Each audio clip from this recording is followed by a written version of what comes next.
to another episode of Turn Left. I am your host, Indiana's own Dana Black, coming to you live, yes, all the way live from Black Pearl Studios, where we talk about Indiana politics from the left side of things. I hope everybody enjoyed their long 3-day holiday weekend, Labor Day weekend. Thank a union. That's all I got to say about that. Thank a union. You enjoyed your time off.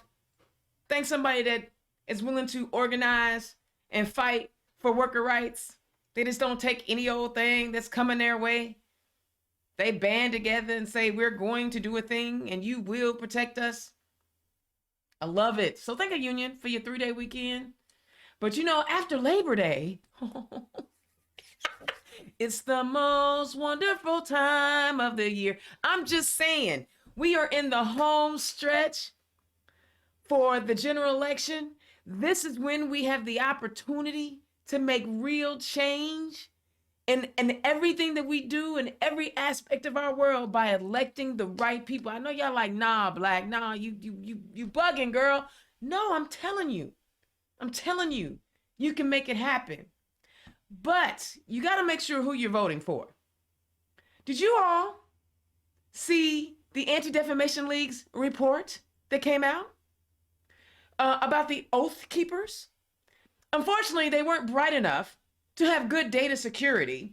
And all of the list of people who were involved with this organization was leaked, and it was published in this report. Now, for the most part, you know, a lot of people were like, well, Dana, you know, everybody's allowed to believe what they want to believe. They can hang out and do what they want to do. You know what I'm saying? But this is a hate group. Everybody knows this is a hate group. This is a group that wants to keep America white, which it was never white to begin with. So how are you trying to keep it something it never was? But you know what? That's what happens when you defund public education. People ain't that smart when they, you know, they don't take advantage of. I'm just saying. So you have a whole bunch of people, you know, because what happens is, right, y'all thought y'all were targeting Black and brown people to, you know, defund their public education and privatize that. But what happened was, you know, in urban areas, we have choices, but in rural areas, they don't have choices. So all the money goes in one pot. And all the, you know, once you start siphoning it out, the rural people don't have nowhere else to go. And so all these people grow up and they become Boogaloo Boys, Proud Boys, which I'm a little offended that they call themselves Proud Boys, because I'm like, they ought to go ahead on, get on the float, throw on some rainbows, and quit tripping. But no, they don't want to do that. They the Proud Boys, Boogaloo Boys, and of course, the Oath Keepers. They are all these right-wing, ultra conspiracy laden, don't understand common sense type people who, again, target folks who are not like them. For example, they showed up in South Bend to protest drag queen reading hour. Well, first of all, in a public library, they went into the public library to say what people couldn't do in the public library. Obviously, they didn't understand what the word public meant. Doesn't mean you have to go. If you don't like it, don't go. But how dare you tell somebody else they can't bring their kid? I'm just saying. I talked to my sister earlier today, so she kind of got me a little hyped up. I'm gonna calm down in just a minute. But anyway, why am I talking about the Oath Keepers, Dana? You never really talk about these people. Well, I'm talking about them today because in the report we found out that there are a lot of people in Indiana who are subscribed to this list. And what's disturbing about it is we have law enforcement that are subscribing to this list or following this thing. We have military personnel. That one should shock you because the military has always been apolitical as much as they possibly can. In fact, the military has been probably the most progressive places when it comes to diversity. They were some of the first places to be like, you know what? Maybe it's not a good idea to segregate Black people and white people. We ought to put them in the same trench. I'm just saying, right? I mean, I know the women in combat thing was a struggle, but I'm not really there. They didn't have no problem with trans people in the military. It was the Orange Menace. So the fact that we have Proud Boys in the military is a little frightening. Now, I'm not surprised about the law enforcement officers. You remember when y'all said y'all were like insurrection, like, well, it can't be that bad. The police officers let them in. And a buddy of mine was like, that's like asking Batman to arrest Bruce Wayne. I loved it. Jada B know who she is. I stole that quote from her. I did. So we already knew, and those of us who walk around in heavily melanated skin, We already knew there was some isn't in the game anyway. We live it. We walk it every day. Now, I'm not gonna tell you everybody knows not everybody, because I know some good people on IMPD. But what I am saying is that there is dangerous elements within our law enforcement agency. We all need to be aware. Now, law enforcement, military, first responders, y'all. First responders. So I show up your house, I don't even like you. Am I gonna save your life? I'm just saying these are things that we have to think about now that we know that these folks are in this organization.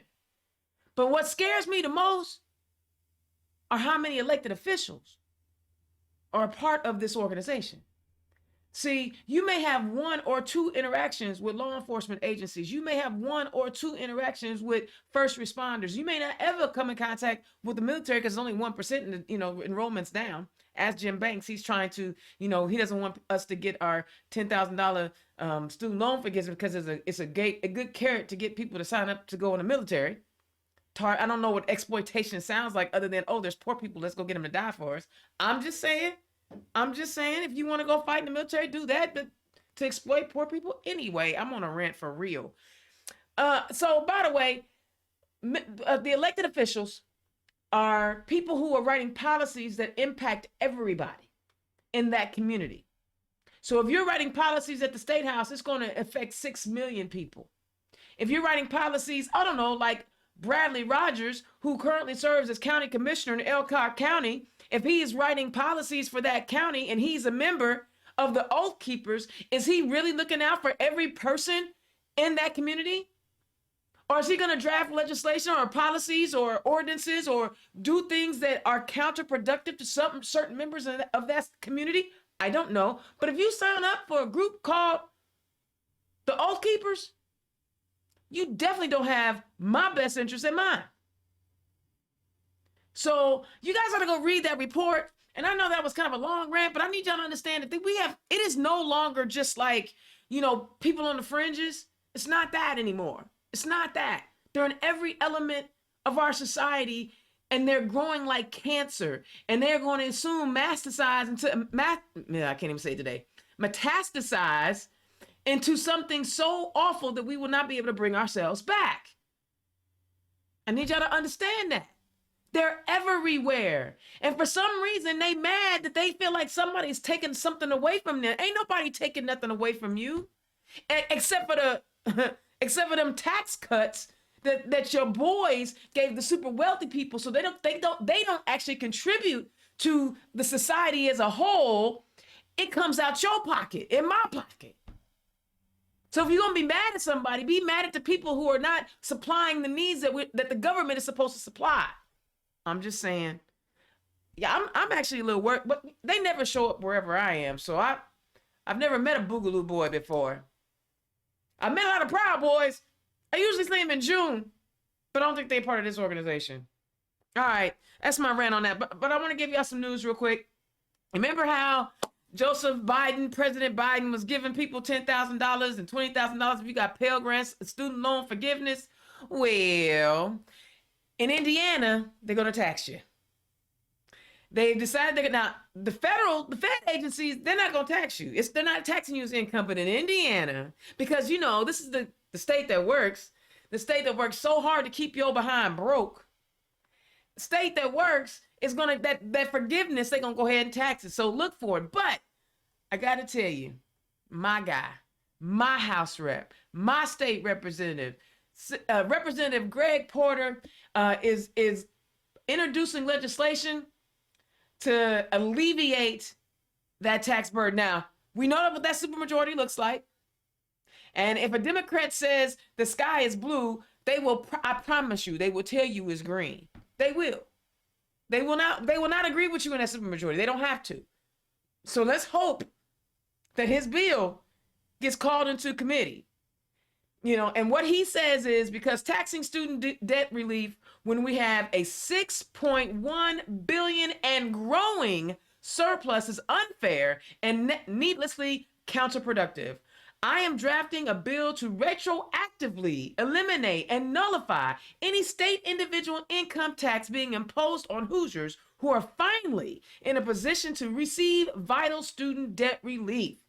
That way, impacted individuals can avoid up to $600 in tax liability that would result from this policy choice. Look, I'm just saying, vote D. I mean, how much more do we have to show you what we trying to do out here? We out here trying to help you. You know what I'm saying? We never gonna be able to fix everything. And no, we don't always get everything right. But at least we thinking about you. What was the first thing they did when they had all three branches? What did they do? They produced tax cuts for the wealthy that you did not actually get to see. So I was gonna talk about Ty Rakita, but I got on a rant about the Boogaloo Boys and the Proud Boys and the Oath Keepers and all them punk boys. I'll talk about Ty later, cause there's always a reason to talk about Ty, cause he's not. Why is he our Attorney General? Why can't he just go away? You know what I'm saying? Why does he have to keep on embarrassing us?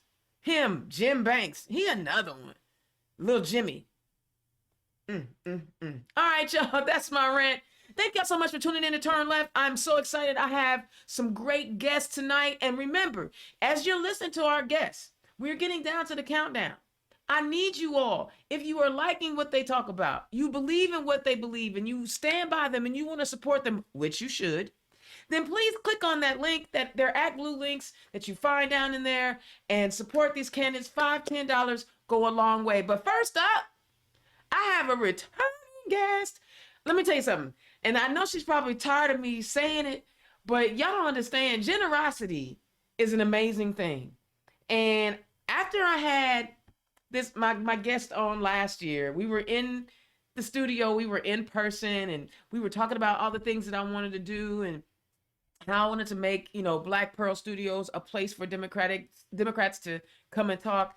She gave me a donation that was significant enough that I was able to put some carpet down in the studio. And if you guys have ever been in the studio, you gotta muffle that, right? Because I had laminate floors down. But this is one of the sweetest ladies. And I even love her whole crew. Like, whenever I see her, I kick it with her and her crew.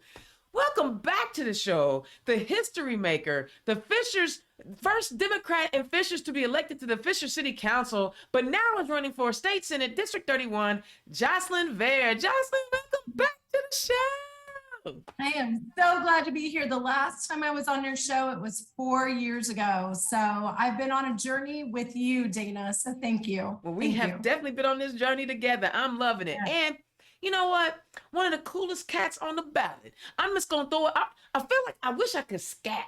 I feel like I could, if I was like a super hip, rappy person. See, I even said it wrong. If I could rap, I would rap to my man, because this is one of the coolest fellas I've had a chance to meet during this campaign cycle. He's from up north by South Bend in St. Joe County. He has his work cut out for him, but he is running in essentially an open seat. I need y'all to hear that. Running for Congress in District 2, my man, Paul Steury. Paul, welcome to the show. Thank you so much, Dana. I'm so honored and humbled to be part of this show, because you're Indiana's own. Man, I'm just a chick with a big mouth. That's it. Thank you guys for taking time out of your busy campaign schedules. I know this is the crunch time, so I thank you. So let's dive on in. Paul, people know who Jocelyn is. Please tell the people who you are and where you come from. Well, I'm up in Goshen, Indiana, and I'm going after District 2, which is 11 counties.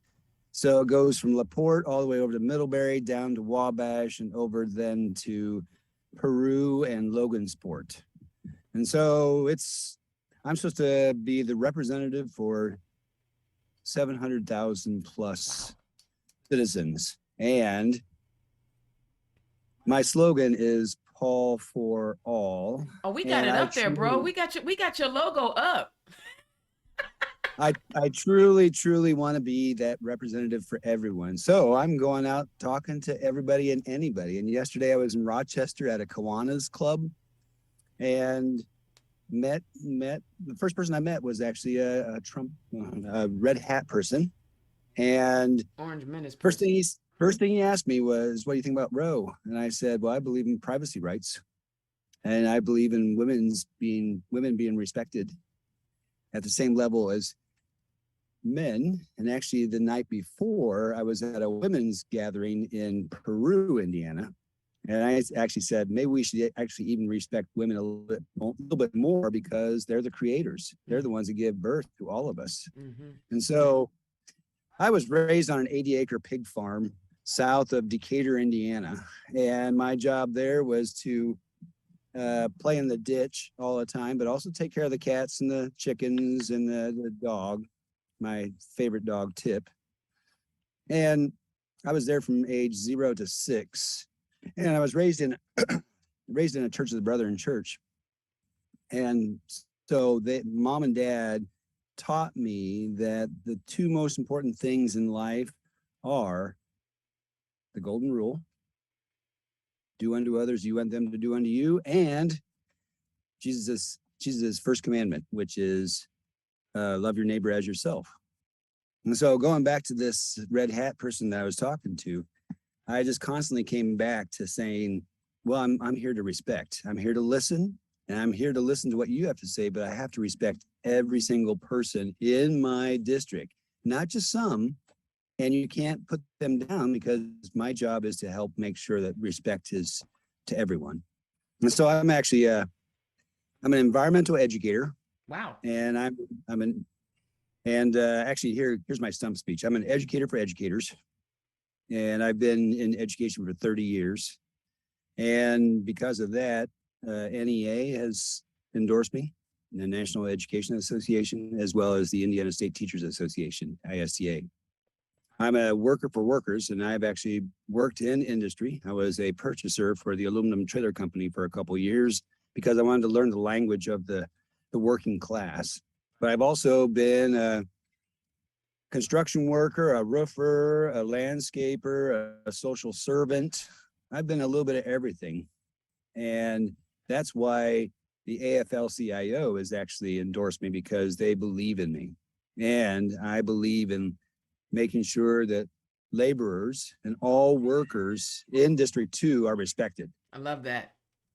And then I'm also, and then also Operators Union Local 150. They're one of the ones that helped push me into running, which I'm so thankful for Jimmy Gard. And then I'm also an environmental educator for the environment. And so I've actually, I have my master's in outdoor resources management with an emphasis in environmental education from IU Bloomington.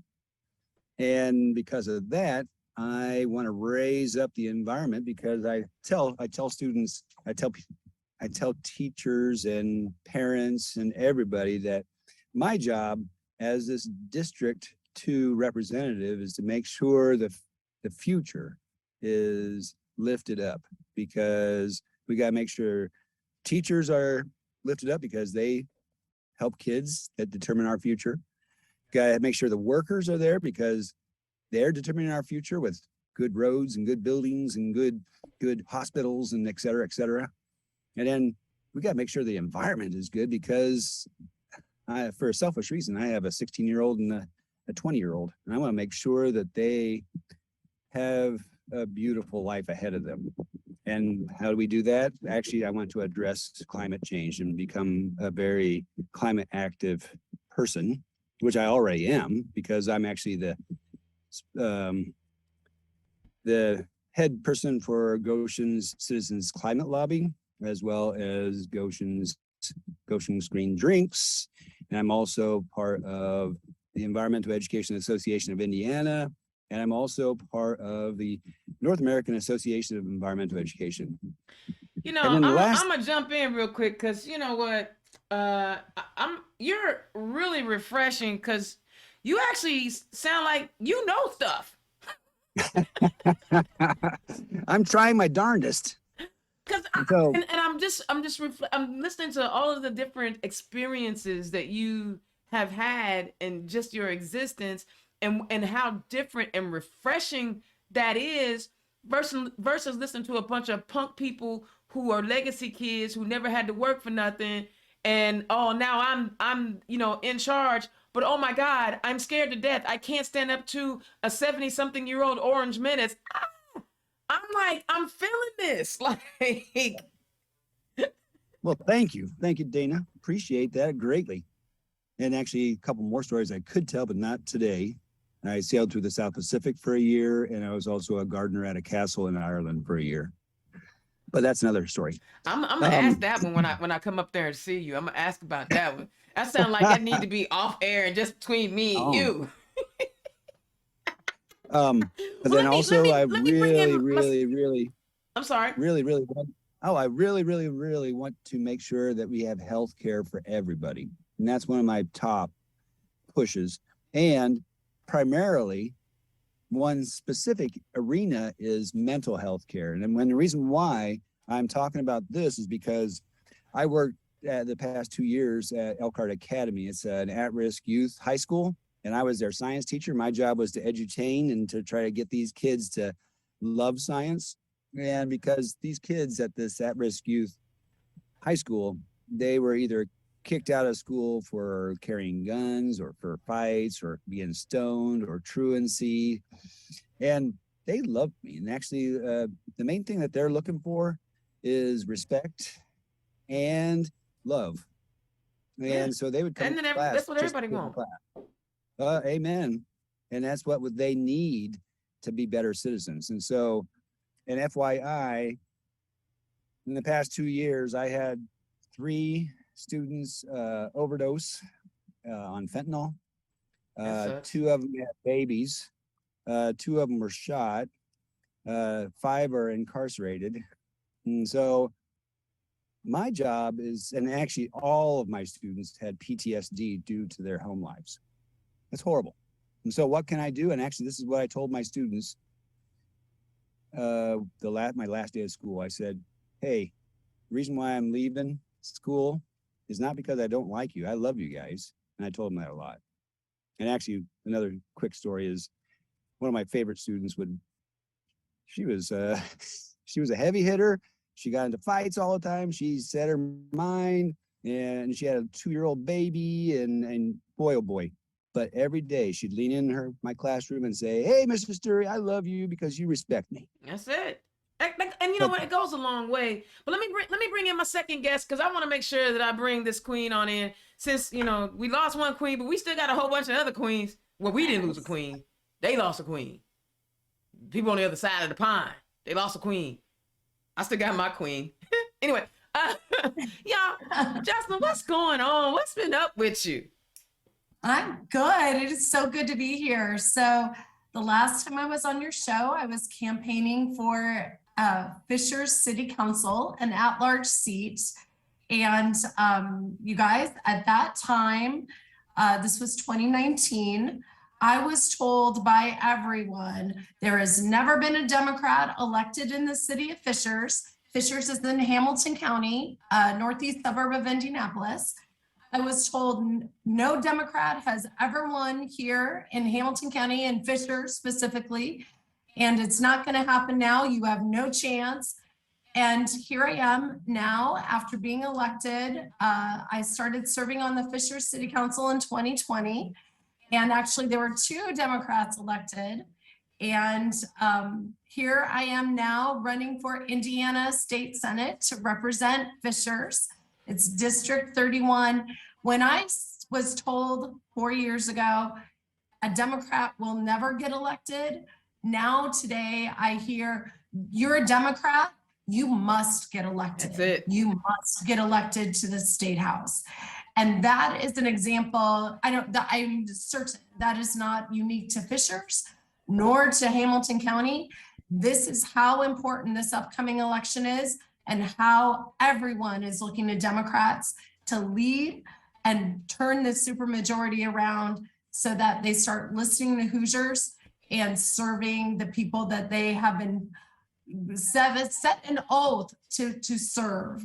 I'm here to tell you, our supermajority, who has been in power in the state house for 10 years, they are making Hoosiers' lives worse. Yeah. So it is up to Democrats like us to fight and get elected to help moderate the supermajority. And that's what I do on the city council too. So I've been well prepared for this moment. And that's interesting that you say that, because, it's going to take a lot of, it's going to take a whole lot, it's going to take some big ovaries to deal with the madness that's in that state house. Because I watched the special session, and our elected officials in our Democratic elected officials in that state house got literally verbally abused. And it was so horrible. I wanted to throw stuff at my TV screens, but I'm like, I paid for that. So I didn't. What is it like? I mean, the Fishers community, Hamilton County, is unique in that they are the 1% of the state. It has a unique economic situation. Income per capita is unique. Talk about how you've been able to, and the things that talk about the things you've been able to accomplish in Fishers, and how you were able to work across the line to do that. Well, first of all, I have to say, getting elected and serving my community has been the biggest privilege of my life. Okay, I do have 2 kids, so maybe it's my second biggest privilege. Depending on the week. Right, but it's amazing. But they're out of the house, right? They're grown up and gone. It is amazing to serve my neighbors and to share with them how their local government serves them and how they can get involved. So one of the responsibilities that I took on happily was to crack open the doors of local government and show it to the citizens and show them their on-ramp so that they can get involved in the way that they want to. Not every citizen cares about every little thing that's happening at City Hall, but I felt like our community, there was not an openness to citizen participation. So what happens when citizens can't participate, or it's complicated or inconvenient to participate? They shut down, right? You don't participate in something where you don't feel welcome. Yeah. So my job from day one was to make citizens feel welcome, all of them, Democrats, Republicans, Independents, everybody, to make them feel welcome to local government. For me, what that meant in our local government supermajority thing that we have going on, a supermajority, I think by nature, doesn't enjoy transparency. Right. They avoid it. They work behind closed doors. We saw that during the special session. Right. So my job was to open the door and shine a spotlight on things so that citizens knew what was happening. And most importantly, and this is how I'll serve on the state Senate as well, is if the supermajority is making decisions behind closed doors, it's up to someone like me to hold them accountable to that.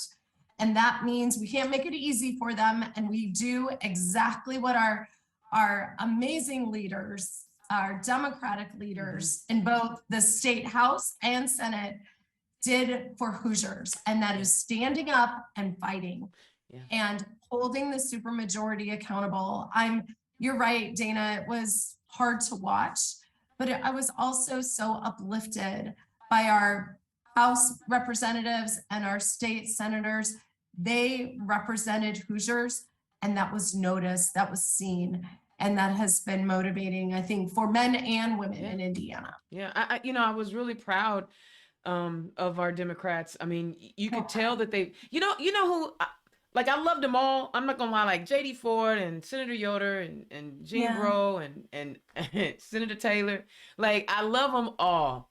But I tell you, when you listen to Fatty Cadora talk, and you listen to the way he explains it, I don't know. I felt like I was he is an educator, but he just has a unique way of explaining it. And his name is Fatty Cadora, and he was in there fighting. And I was like, Aunt Jocelyn, also, you would be only the 3rd woman in our Senate? Right. That's a Democrat. We only have, so the Senate is a body of 50 members. There are only 11 Democratic members, and of them only 2 are Democratic women. So I intend to be the 3rd Democratic woman. And you know what, Paul, I don't even mind that, you would be replacing a woman. Now, look, I'm not going to speak ill of the dead, but I will tell the truth. The person that occupied that seat was a sympathizer to overthrowing the government. They were comfortable with looking away at all of the ill behavior by their commander in chief, because he wasn't mine. He was just a dude that occupied the White House. I don't mind that you taking over the spot, because I believe that, you will definitely be better. But what does it mean for you? Because I know people, I know they talking like it was a woman there. This is the year of the woman. How are you having that conversation? Like, I get that, but Well, I have to admit, on August 3rd, I was shocked and saddened when it happened.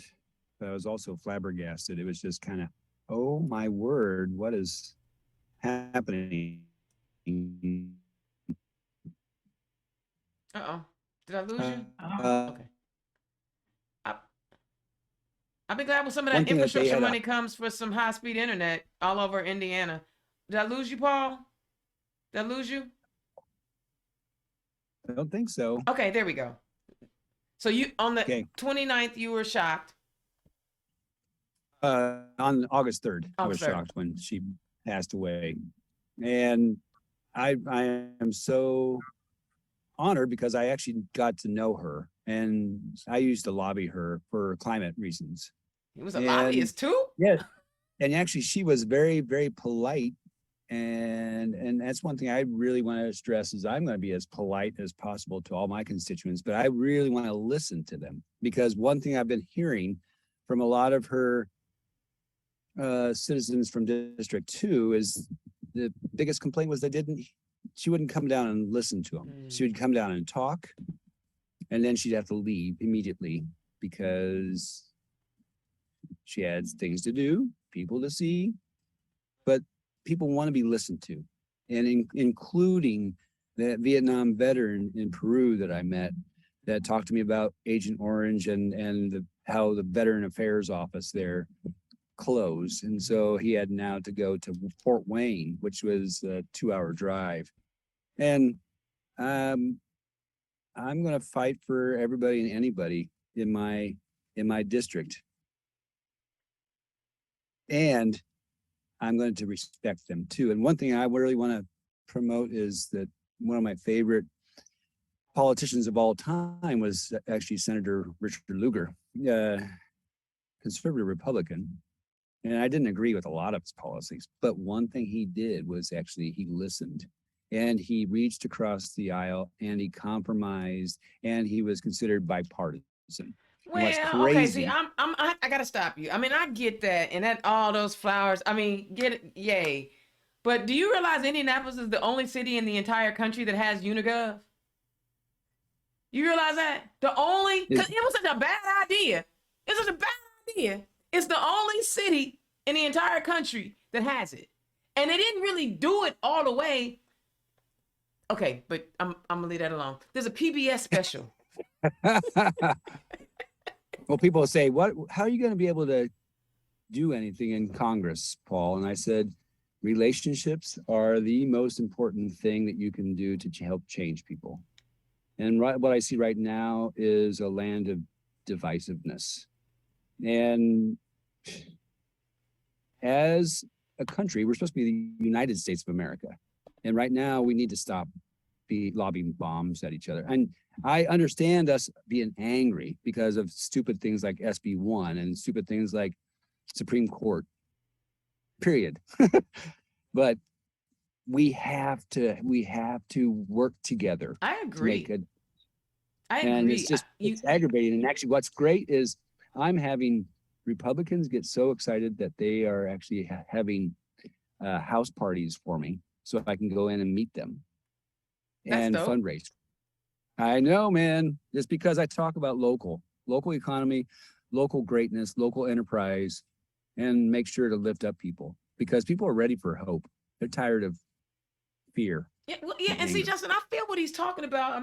We first of all, I'm the biggest proponent of the C word, compromise, because I recognize that we all have different needs, different wants, and when you're in a land of 365 million, you're never going to be in lockstep, right? But you unfortunately have been in a super minority, and you see when you try to listen, do they listen back? It has been a challenge. And again, since I was the first Democrat elected, this was all new to them, a whole new from Wait, going from a super majority for forever. So I know I started from day one just going, hey, this is going to be rough for everybody. And it is, and it still has been. However, there is always compromise. Paul, you are totally right. There's always common ground. There are always things that we can agree upon. And even if it's just the basics of we want to keep Hoosiers healthy, we want to keep Hoosiers safe, we want to keep all Hoosiers with the openness to be as in the best success that they possibly can be. Certainly we can all agree upon that. So we have to start there. However, I will add, you must, when things are going sideways, when a supermajority is spinning out of control, when there's no connection between a supermajority's action and the people that they're supposed to serve, the citizens that they're supposed to serve, then that's sideways, and you have to fight to bring it back together. You have to work, and that takes boldness, that takes vulnerability, that takes probably some hard knocks. I know I withstand them, but every knock I take, I get stronger. And every time a supermajority, for me, my experience, has felt threatened or uncomfortable, I know I'm doing the right thing, right? Because it's not supposed to be easy. This is not supposed to be easy, but we all know, and we especially know as Democrats, the more voices we have, the better solutions we're going to have as our outcome. So never have I seen a room full of yes men or a supermajority behind closed doors make good decisions for all. It's impossible. And so we have to call that out. You said the magic word just now, solutions. Yeah. People often, and I'm notorious. I allow candidates to share what they want, because again, I want people to endorse you, help you, donate to you. But you know, when you win this election, you will have November. You'll either have to sign on to or start submitting your legislation. Jocelyn, talk about some of the pieces of legislation you want to work on, and maybe talk about some solutions that you see that maybe they haven't seen before, or whatever you got going. Yeah, thank you for that opportunity. So number one, if I am elected, when I'm elected, I will work to repeal Indiana's extreme abortion ban. We will repeal it. We will pull it back and go back to where it was before and reset it. We will repeal Indiana's abortion ban. And that's what Hoosiers want. So that is my number one priority. Other priorities for me very quickly is I will fight for sensible gun legislation. And we're going to we have to repeal some bad stuff that happened. We're going to repeal permitless carry. That has been a detriment to our, not only law enforcement, but our citizens and keeping them safe. And then I'll add to that, strengthening Indiana's public schools. I am a daughter of an English teacher. I am a daughter of a public school superintendent. I am a mom of an Indianapolis public school English teacher. Teaching educators are in my blood. Probably explains why I'm a small business owner, right? Because I know how hard it is to be an educator, and they're marvelous. So we're going to lift up educators. We're going to encourage more students to get into the teaching profession and become educators, and our students are going to be better and our communities are going to be better. Well, also a part of, I assume that making public schools better means you're actually going to work to pay the teachers? Yes. Now, there's no doubt we're making headway there. But certainly the biggest culprit is how funds are being siphoned away from our public schools and given to charter schools or private schools that Parochial simply do schools. not have the same accountability and follow the same rules as public schools. So that needs to be moderated again. And public schools is the centerpiece, strength of our communities. So that has to be the priority. Quickly, public schools in our Indiana Constitution are required to accept every student. That's why they're called public schools, right? So that is what we need to do, serve every student. Absolutely. And I agree with that. And jump in here, Paul. You know, I find it interesting, and maybe I'm the only one that doesn't understand why they don't get it, or maybe they do get it and they just don't care. And so let's have a free-flowing conversation right now about education. Paul, you're an educator. Jocelyn, you love education. When we see businesses that are saying, look, Indiana, you don't actually have the educated workforce for us to move our business here, or, you know, when Eli Lilly says, I'm going to change the work that you guys do in Indiana because we don't have the educated workforce. What are y'all seeing? Paul, I'll start with you. What are y'all seeing from them, a way to work with them to fix this problem? And why don't they understand that if you don't properly educate our kids, then economically Indianapolis could be like Jackson, Mississippi with no good water, right? Mhm. So how do we convey to the voters and who are voting for these folks, and to the people in office, that if you do not take care of the basic thing, and that's educating your society, we're never going to get anywhere? Paul, jump in there, man. Well, it's just, I, as you said, I was a teacher, and just listening to fellow teachers who are unhappy, and they're looking at jobs in other states just because other states respect teachers more. And what we need to think is that this profession is so important just because it's thinking about the future. And so, yes, people applaud that we actually now have a bill or a law that says the minimum is $40,000. But you know what? The job, I'd say teaching is probably one of the hardest jobs there is, because not only are you having to think up new curriculum ideas of that edutainment that I was talking about, but also you have to manage. And actually, I'd say classroom is 85% management, because you have to think about how to deal with situations and to deal with the politics. Main thing we just need to do is lift up teachers and see if we can pass some bills that will not put a cap on salaries. Mm-hmm. Because right now a cap on a lot of them who started at a certain time is $54,000. There are teachers that have grandfathered in because they had this initial contract that they can receive higher amounts, but it's all these new teachers, and people see that doesn't, dollars equals respect in most people's eyes. And I have a friend who taught in Chicago for 30 years, and he's making $120,000 a year. And his retirement is $85,000 a year. What? I mean, I know. That's That's taking called care of, respect. but see, that's what I'm talking about, right? You take care of the people who are the mind molders. They're molding minds, right? Well, and then teachers will want to teach. I mean, if they feel that respect when it comes to many different realms of respect. Yeah. I mean, and they're running young people who may have a passion for teaching out of the whole industry. Yeah, I value education. Hoosier businesses value education. Our state house supermajority does not seem to value education.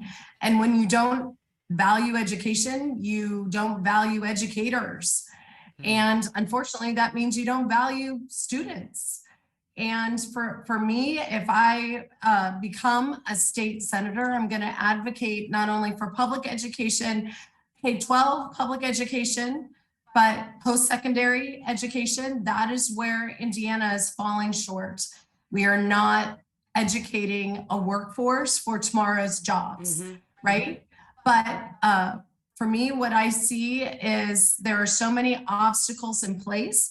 And that is exactly what you said, Dana, this, I don't know, devaluing of the teaching profession, putting obstacles in the paths of teachers, and also removing the obstacles in the paths of our households and our neighborhoods. Our students may not be getting a post-secondary education because they didn't graduate from high school. Right. And maybe they didn't graduate from high school because instead of, they need to be out in the workforce to support their household. And maybe that household has problems with childcare, right? Like pre-K. And so the whole spectrum has to be evaluated and evaluate and tackle these obstacles that are in place for Hoosiers. And right now, there are so many, and we are seeing it all the way across the spectrum between early child care, K-12, and post-secondary. We are not fulfilling what Hoosier students need right now. And you know what?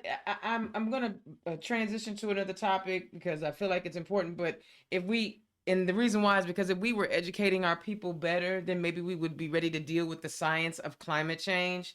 We are witnessing right now some of the most horrendous extreme weather events. People aren't even talking about all the displaced folks in Pakistan who are my dear friend Rima. All I could do was send her a text and say, how's your family doing? You know, because you know people, and it's like nobody's talking about this, that these folks are underwater, or the fact that in southern Indiana we have counties that are in distress, and the extreme heat out in well, hey, you know, the British were dying from the heat because they don't know nothing about heat, right? The whole planet is going through a horrendous metamorphosis when it comes to this climate, but people aren't talking about it. They don't want to deal with it. They don't want to stop using fossil fuels. When you're elected, what are some of the things that you want to work on when it comes to climate change? I'm going to start with Jocelyn because it's going to be a much more localized attack, and then Paul will hit you on that one because you're going to be at the Fed level. Go ahead, Josh. Well, I'll be really brief so Paul has plenty of time. Environmental issues are one of the #1 things that I hear about from citizens where I live. Again, Senate District 31, and which includes Hamilton County and Marion County. Environmental concerns is #1. And everyone acknowledges that we have wasted time, we're behind it. We have a lot of catching up to do. And if I was elected as a state senator, my top priorities would be clean water and green trees. Very simply, clean water and green trees. And if we had that focus and made that a priority in every single community, Indiana would be a different place. And I just quickly, I sat on city council. We had our budget planning session, one of the many, and I brought up environmental concerns. And when I first started on the city council, environmental concerns were not even discussed. It wasn't invested in the city budget. It wasn't talked about. It wasn't a priority. Now it is. I cannot take credit for that. I want to be clear, but I'm just saying, like, the situation has changed. I think the folks that are climate change deniers clearly have been dismissed, and let's get to work. So clean water, green trees. Yeah. Go, Paul. I love what you said about green. Well, the reason why I love you saying about green trees, I'm not sure if you guys know, but I mean, they're the best carbon sequesters possible. And the reason why is because their job as this natural thing, this being, is to suck carbon out of the air. And then what are we doing? We're cutting them down. So as your future congressperson in District 2, I'm hoping to then actually help promote as much tree planting as possible, because we need to think about carbon sequestration. And actually, I do believe in one bill that Senator Braun has brought forth. And what it's all about is actually, yeah, I know, crazy. He started a Hey, Senate... a broke clock is right twice. I'm just saying. Well, he started a Senate climate caucus, and the bill that he is trying to promote is actually paying farmers and foresters or owners of forests for the amount of trees or what they plant in the ground. They get paid for the amount of carbon sequestration that happens. And I think it's wonderful. I think it's fantastic. We need to get paid for doing that. And that might limit and that might stop people from cutting down trees just because they want to have more farmland. Right. They're trying to do that in the northern part of Indianapolis. They're trying to cut down the forest to build more. I mean, I get affordable housing is important too. I get that. But there's plenty of space where there are no trees to build affordable housing. That's all I'm saying. Exactly. And there's another bill I really want to pass, and actually it's called the Energy Innovation and Carbon Dividend Act. And what it is basically having fossil fuel industries pay for their pollutants that they put into the air, because right now they're not paying for the CO2 that they're putting in the air. And the CO2, what is the CO2? CO2 is it's an insulator. Yes, it's what plants breathe in, but what happens is we got fewer plants than the amount of carbon that we're putting into the air. And so then that excess carbon or CO2 is going up into the atmosphere, and it's just like layering on blankets. And so what this will do is actually put a fee on it'll put $10 on every ton of CO2 that the fossil fuel industry will put into the air. But get this is wonderful and sad at the same time. It will give every single household $300 per month. Wow.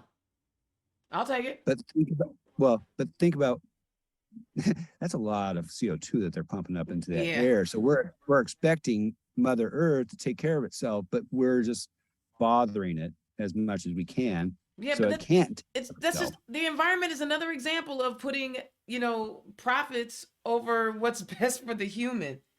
I want to talk about what's best for the human. The Indianapolis Star published an amazing article this morning, or it might have been yesterday, about long COVID and how this particular individual, she was a big time NCAA, lawyer, and now she struggles with long COVID and some cognitive things, but she's pretty upbeat. We're not obviously out of this pandemic yet, right? But the long-term health care of our citizens are really going to take a toll. Like, I had COVID. Luckily, I don't know if I have long COVID or not. I might be having cognitive issues. I don't know. I'm sure y'all tell me. But when we think about our healthcare system and we think about the impact this pandemic has had on us, how do we're still trying to negotiate prescription drugs. Paul, you will have an opportunity when you're in in Congress to really have those conversations. Talk about how you see us moving forward with our healthcare system. Well, the Inflation Reduction Act actually focuses on one portion of that, and that's having negotiations with pharmaceutical companies. And I don't understand why we ever allowed them to not have negotiations. It was the compromise. I know. Well, the compromise was you either take my drugs for this price or you don't get them. So, and actually, thank God now that they're having negotiations and maybe even putting caps on insulin, because right now there is no cap on insulin, which is crazy. And I just really love to basically respect science, because There's lots of Congress people out there that they don't understand research and trying to focus on data and understanding how that data can help us understand what's happening to our Earth. Yeah, Dr. Fauci had a hard time because this COVID that we dealt with is something our body had never experienced before. And so the white blood cells were just going, I don't know what's happening here. What's happening? And so this vaccination that we are given was actually a wake-up pill, basically, for those white blood cell counts. Yeah, I know that in the State House, Jocelyn, they are making strides. I know on both sides, both chambers, our Democrats are doing a lot of work trying to, alleviate costs, healthcare costs, and plus, we have many counties in our state that don't even have, certain healthcare facilities. Even though you're representing Fishers, and I get that, but when you cast a vote, it's for all 92 counties. Talk about how you envision Indiana moving forward in healthcare. Well, first of all, I'll say my profession, I mentioned I'm a small business owner. I own a small ad agency, and we work with communities across the state for tourism and economic development. So I feel like I'm very aware. I travel the state all the time. I'm very familiar with rural, suburban, and urban communities across the state. As I like to say, South Bend's my hometown, but Fishers is my city, but Indiana is my state, and I love Indiana. So your thoughtfulness about what the State House, each vote in the State House is a single vote representing the voices of that particular district, but it has an effect of all 92 counties. So for me, it's simple, like public health is the agreed upon prioritization of what's best for the common good, making sure that the common good is healthy. And that means agreed upon. That means the entire public is on the same page, working from the same facts and working together with compassion and thoughtfulness about their neighbors. And we have lost that along the way in Indiana. And I'm sorry, I must point to our supermajority in the State House that I think has exacerbated that, that trouble that we have, that lack of compassion. So that is something. And then simply our State House decisions that they're making and legislation that they're passing for Hoosiers has to be thoughtful about the ripple effects and how it affects healthcare costs. You cannot ban abortions in our state without thinking about the ramifications of not only health of individuals, health of households, health of communities, but also the cost factor that will certainly be incurred by our hospital and healthcare system that trickles back down to every Hoosier. Yeah. So it's unconscionable.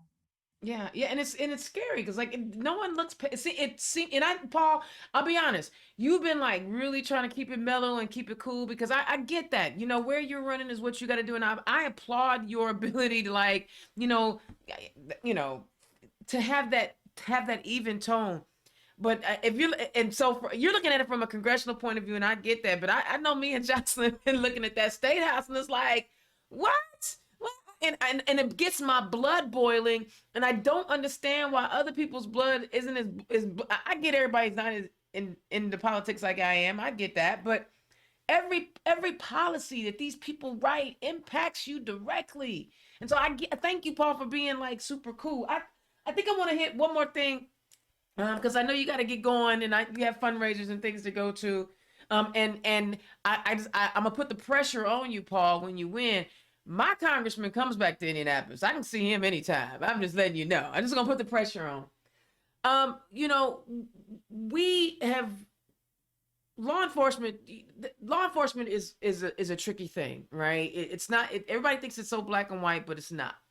And we often tell ourselves, no one is above the law.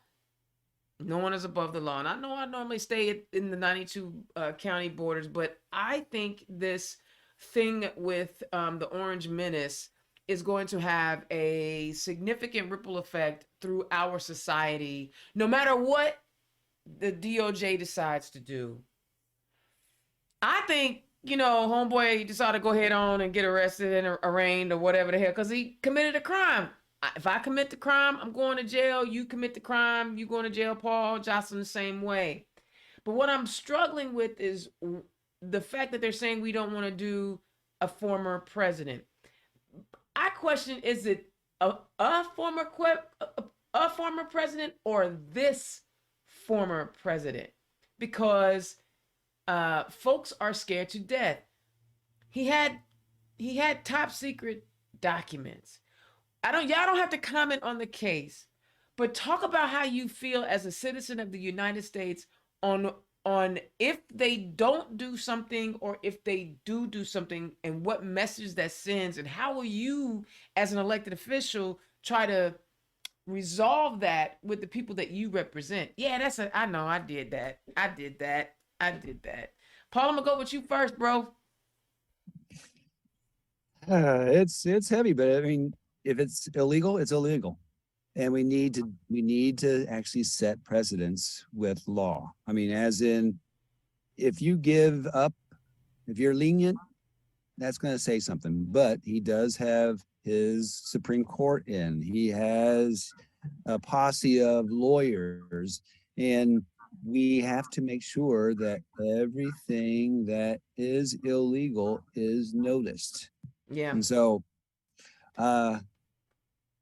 yes, it is scary, because Lindsey Graham said if he is indicted, there will be civil war. Yeah. And it's just, but because of that statement right there, that's treasonous. Yeah. And it should be also thought of about in regards to an illegal way of speaking. He should be removed or impeached, at least.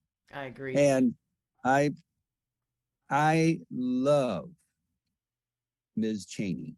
I thought she was wonderful, and I'm sad. I ain't gonna say that. I'm gonna say I love, she meets I the love bare that she minimum. put up. No, but I disagree with almost 98% of what she said.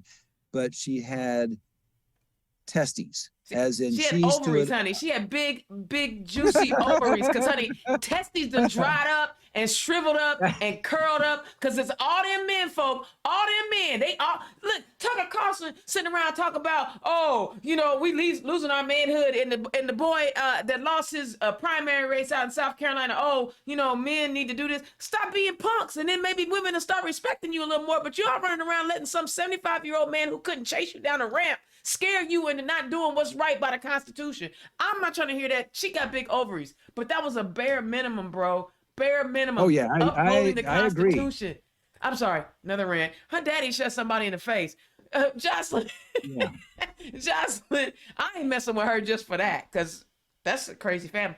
Talk to me about the impact of this situation on our society.